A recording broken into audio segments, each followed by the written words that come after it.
Hi, dear friends, some words of Torah for Parshat Acharei. The laws of kashrut in Leviticus chapter 11 are not the only instance of the Torah restricting meat consumption. There are two additional times in the history of humanity when eating animals was restricted. Before the Great Flood, all mankind was restricted from consuming animals. Only after Noah emerged from the ark did Hashem tell him that from that point forward, he would have full dominion to eat animals in addition to vegetation. Immediately after God told Noah that he could eat animals, he also warned him not to kill human beings. As the commentaries explain, it was necessary to underscore this point now, since Noah and his family might have inferred that just as it was permitted to kill animals, it might be permitted now to kill their fellow human beings. Hashem had to therefore specify that permission to kill was for animals only. The second added meat restriction was after the Jews were given the kosher laws.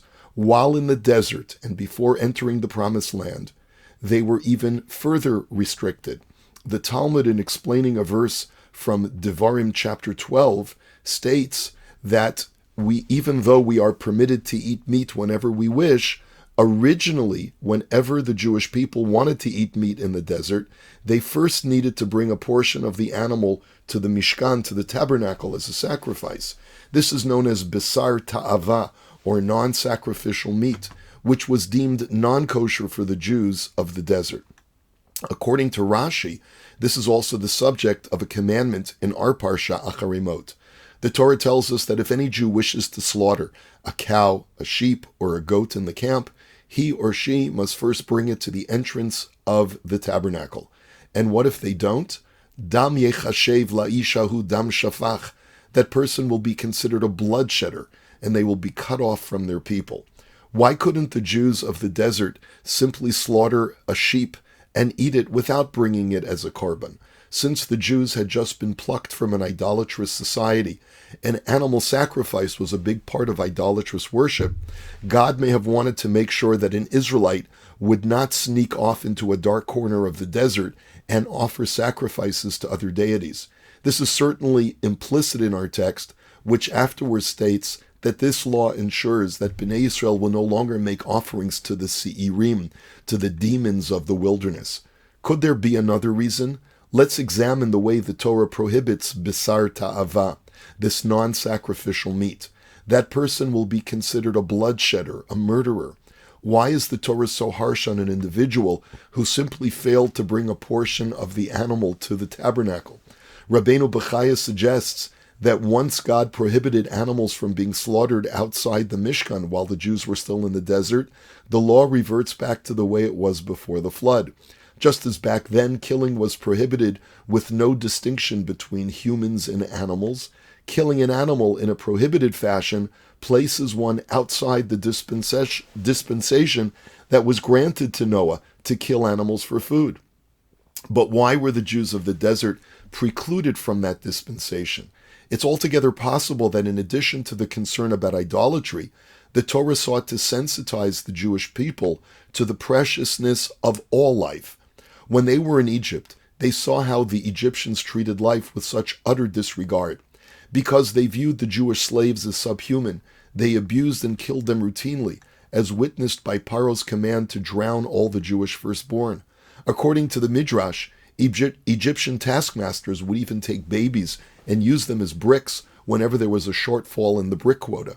Seeing human life treated with such disposability may have required the Jews to undergo a sensitization process. All life, even animal life, has sanctity. Life can only be taken after showing great respect to the animal itself by sanctifying it to Hashem before consuming it. Once that initial generation of Jews had been sensitized, it was no longer necessary to restrict subsequent generations from Bisar Ta'ava, from this non-sacrificial meat, because they were not witness anymore to the Egyptians' cruelty. If we are correct, then we can appreciate why the Torah dispenses a quid pro quo admonition. If you spill blood recklessly, without sensitivity to the preciousness of life, then your life will be treated with the same disregard.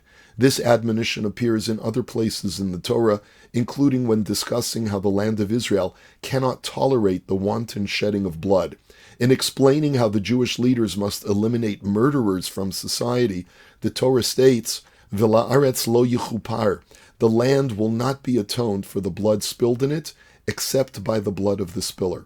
In fact, the only reason why it is justifiable to mete out capital punishment, which is itself a shedding of blood, is because this will ultimately result in less bloodshed, in that murderers will be disincentivized from committing violent crime.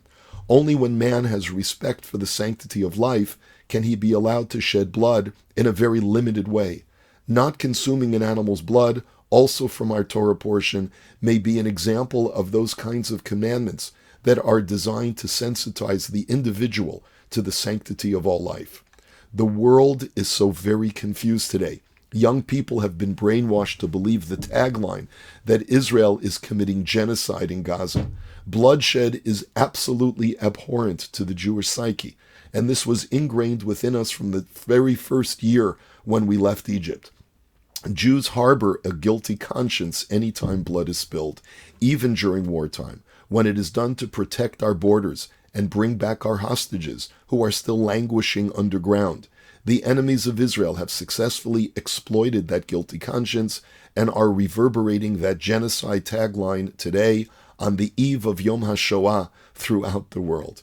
Israel's goal and priority is to minimize the shedding of blood, both Arab and Jewish. It is embedded within our DNA, and regardless of what the mindless chants are, we will always remember to hold the preservation of life as the highest value, even when our enemies idealize death and accuse us of the same.